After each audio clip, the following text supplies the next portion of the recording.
یعنی بہن پوچھ رہی ہے جی مولانا کہ نماز کی حالت کے اندر بھی بندے کو مختلف قسم کے خیالات، اگر کوئی پریشانی ہو تو وہ آ گئی، کوئی ضروری کام کرنا ہے تو وہ یاد آ جاتا ہے، تو اس حالت میں بندے کی نماز کے بارے میں قرآن و سنت کی روشنی کے اندر کیا حکم ہے؟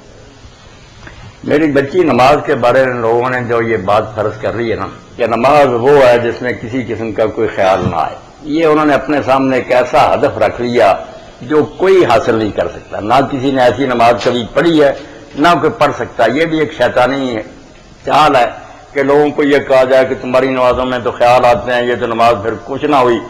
آپ بے فکر رہے، نماز میں جتنے چاہے خیالات آئے نا، اللہ جانتا ہے کہ بندہ جن کاموں میں پھنسا رہتا ہے وہ خیالات تو آتے رہیں گے، کیسے ان کو ذہن سے نکال سکتا. خود رسول کریم علیہ الصلوۃ والسلام نماز پڑھ رہے تھے اور اطلاع ملی کہ مدینہ پر حملہ ہونا والا ہے.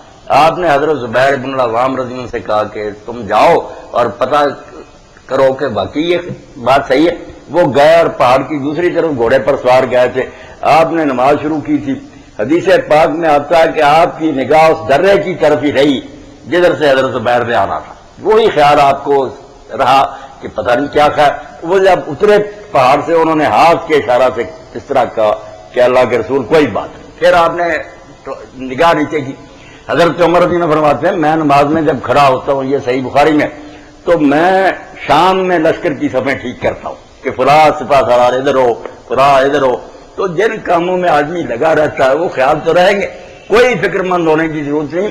بلکہ زیادہ آپ غور کریں تو جن لوگوں کو نماز میں خیالات آتے ہیں نا، ان کی نماز ان سے بہتر ہے جو صوفی لوگ پڑھتے ہیں کوئی خیال نہیں آتا. یہ تو ایسے ہی ہے کہ ایک آدمی کو شیطان آزما ہی نہیں رہا. خیال جس کو آ رہا ہے اس کو تو وہ جس طرح ڈاکو آتے ہیں بھرے گھر میں، وہ اس بیچارے کو تنگ کر رہا، مگر یہ کہہ رہا بے شک تو جتنا چاہے مجھ کو پریشان کر، میں اللہ کا حکم بہرحال مانوں. یہ تو اس کے منہ پر جھوٹ مار رہا ہے. تو یہ نماز بہت اعلیٰ، پریشان ہونے کی ضرورت نہیں.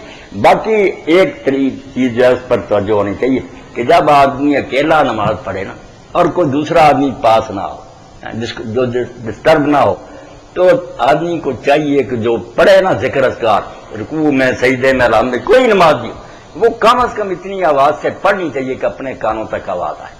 اس طرح سے انشاءاللہ خیالات بھی دفع ہوں گے اور اس کا دھیان بھی جو وہ آواز کان میں اس کی طرف ہوگا. سارے اذکار ذرا نا اونچی آواز سے کرے.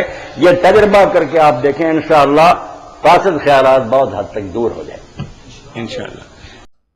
نماز میں خیال آنے سے نماز فاسد تو نہیں ہوتی؟ نہیں ہوتی جی. اسی لیے نماز کی جو کنسنٹریشن ہے وہ نماز کے فرائض میں شامل کسی نے نہیں کی.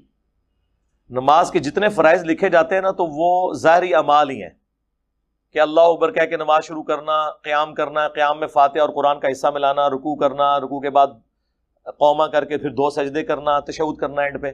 آپ کو کہیں نہیں آئے گا کنسنٹریشن، کیونکہ کنسنٹریشن خاص حد تک ہو سکتی ہے. صحیح بخاری میں تعلیقاً موجود ہے، حضرت عمر کہتے ہیں بعض اوقات میں اپنے جنگ کی پلاننگ بھی نماز میں کر رہا ہوتا ہوں. ظاہر ہے پوری دنیا نو جس بندے نے اگے لایا ہوئے تھے کتنے فتنے ہون گے، ایک بندے کو اتنی سوچیں ہوں گی. تو نماز میں بھی اسے پلاننگ، وہ اس سے آزاد ہی نہیں ہو سکتا. ہاں خیال جان بوجھ کے نہ لائیں، اس کے لیے نماز کا ترجمہ یاد ہو آپ کو اور نماز کی تجوید صحیح کر کے کنسنٹریشن سے نماز پڑھی جا سکتی ہے.